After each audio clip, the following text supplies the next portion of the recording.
दोस्तों, जैसा आप बनना चाहते हैं वैसा नहीं बन पा रहे हैं तो जानिए उसका असली कारण गौतम बुद्ध की इस कहानी से। दोस्तों, अगर इस कहानी को आप अंत तक ध्यान से सुनेंगे तो आपको इस कहानी से बहुत ऐसा सीखने को मिलने वाला है जो आपको आपकी लाइफ में बहुत काम आने वाला है। इसलिए इस कहानी को अंत तक जरूर सुने।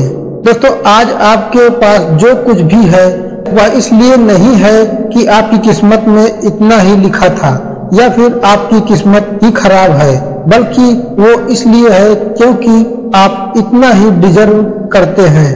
दोस्तों, यह प्रकृति बड़ी ही न्यायप्रिय है। यह उसे उतना ही देती है जितने का वह हकदार होता है, चाहे वो ज्ञान हो या धन।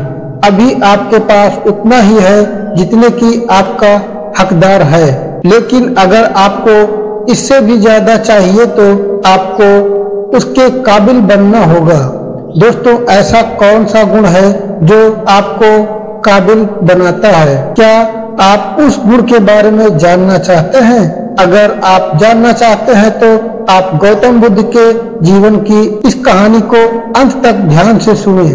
दोस्तों, इस कहानी को सिर्फ समझिए मत, बल्कि इस कहानी को अपने भीतर उतर जाने दीजिए। तो बिना समय को गंवाए चलिए कहानी की शुरुआत करते हैं। दोस्तों, एक बार गौतम बुद्ध को एक सभा में भाषण करना था और जब सभा का समय हुआ तब बुद्ध वहां आए और बिना कुछ बोले ही वहां से चले गए। तकरीबन 100 से भी ज्यादा लोग बुद्ध का उस सभा में इंतजार कर रहे थे और बुद्ध के इस तरह के व्यवहार को देखकर सभी लोग बहुत चौंके, लेकिन किसी ने भी बुद्ध से कोई भी प्रश्न नहीं किया। दोस्तों, अगले दिन फिर से सभा का आयोजन हुआ और दूसरे दिन सभा में लोगों की संख्या तकरीबन घट गई।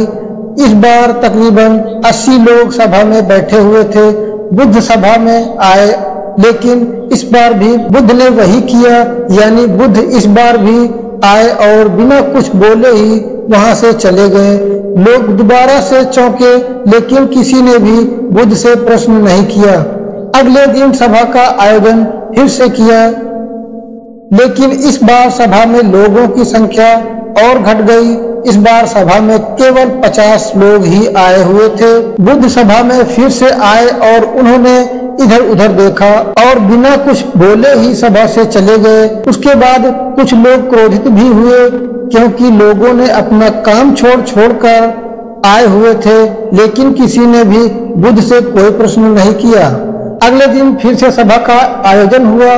दोस्तों, आप लोग जो इस कहानी को सुन रहे हैं, आप में से भी कुछ लोग मन ही मन यह कह रहे हैं कि अरे कितनी बार सभा का आयोजन होगा।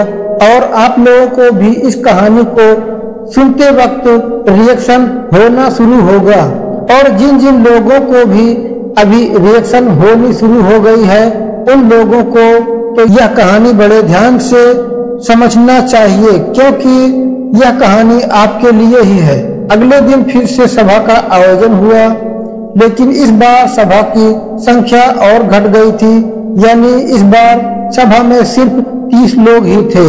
फिर उसके बाद बुद्ध सभा में आए, मुस्कुराए और फिर से बुद्ध ने वही किया, यानी बिना कुछ बोले ही वहां से चले गए। इस बार भी लोग क्रोधित हुए और इस बार लोगों ने पीछे से कुछ कहा और बड़बड़ाए फिर, लेकिन बुद्ध ने उनके किसी भी प्रश्न का उत्तर नहीं दिया। दोस्तों, अगले दिन फिर से सभा का आयोजन हुआ और इस बार लोगों की संख्या बहुत ही ज्यादा घट गई थी, यानी इस बार सभा में कुल मिलाकर 15 लोग ही आए हुए थे। इस बार भी बुद्ध सभा में आए, लेकिन इस बार बुद्ध अपना आसन ग्रहण कर लेते हैं। फिर बुद्ध ने उन 15 लोगों को उपदेश दिया और वे 15 लोग ही बुद्ध के भिक्षु बन गए और आगे चलकर उन 15 लोगों ने ही बुद्ध के ज्ञान को अलग अलग दिशाओं में फैला दिया। फिर एक दिन बुद्ध से किसी ने पूछा कि बुद्ध, आप कई दिनों तक बिना बोले ही सभा से क्यों चले जाते थे? फिर बुद्ध कहते हैं कि मैं उन लोगों को खोज रहा था जो लायक थे, यानी कि पहले दिन 100 से भी ज्यादा लोग आए हुए थे, उसमें से ज्यादातर लोग सिर्फ आए हुए थे, उन्हें मेरे उपदेश से कोई मतलब नहीं था, वे बस आ गए थे और उसमें से ज्यादातर लोग सिर्फ देखने और सुनने आए हुए थे कि सभा में क्या होता है। वे मेरे काम के लोग नहीं थे, क्योंकि वे ज्ञान को औरों तक नहीं पहुंचा सकते थे। मुझे तो उन लोगों की खोज थी जो मेरे ज्ञान को जन जन तक पहुंचा सकते। कई दिनों तक सभा के बिना बोले ही इसलिए चला गया, क्योंकि मैं यह देखना चाहता था कि वे कौन कौन लोग हैं जिन लोगों के भीतर में वास्तव में प्यास थी। वे लोग अंत तक जरूर रुके, और जो लोग बस ऐसे ही आए वे लोग पहले या दूसरे दिन ही चले गए। जिनके भीतर धैर्य था उन्हें मुक्ति का मार्ग भी मिला, और जो लोग जल्दबाजी में थे वे लोग अब घर में बैठे हुए हैं। सवाल ये नहीं है कि तुम्हें क्या दे सकता हूँ, बल्कि सवाल यह है कि तुम क्या ले सकते हो। तुम्हारा पात्र कितना बड़ा है और कितने के तुम हकदार हो। जितने के तुम हकदार हो उससे ज्यादा तुम्हें नहीं मिलेगा। फिर वह व्यक्ति बुद्ध से पूछता है कि बुद्ध लायक कैसे बने। फिर बुद्ध कहते हैं कि धैर्य के द्वारा जिस व्यक्ति के अंदर धैर्य है वह अपने जीवन में कुछ भी पा सकता है। सभा में जितने भी लोग आए हुए थे और उनमें से अंत तक वही रुके जिनके अंदर धैर्य था। चाहे तुम्हारे जीवन में तुम्हारा लक्ष्य जो कुछ भी हो, लेकिन तुम बिना धैर्य के सफलता के चरम तक नहीं पहुंच सकते।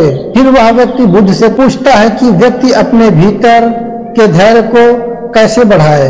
बुद्ध कहते हैं कि निरंतर अभ्यास के द्वारा हम अपने भीतर के धैर्य को बढ़ा सकते हैं। जैसे कोई व्यक्ति जब ध्यान करना शुरू कर देता है तो उसका मन उसके सामने कई सारे अड़चने लाता है, लेकिन उसका धैर्य उसे एक दिन उसके लक्ष्य तक जरूर पहुंचा देता है।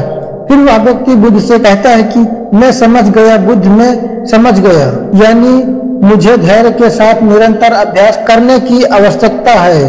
दोस्तों, अब आपको समझ आ गया होगा कि आपके पास वो क्यों नहीं है जो आप पाना चाहते हैं, क्योंकि आप उसके लायक नहीं हैं। आप लायक तभी बनेंगे जब आप अपने भीतर धैर्य को बढ़ाएंगे। और धैर्य कैसे बढ़ेगा? धैर्य बढ़ेगा निरंतर अभ्यास के द्वारा। और अभ्यास कौन करेगा? अभ्यास करेंगे आप, तो फिर करते क्यों नहीं?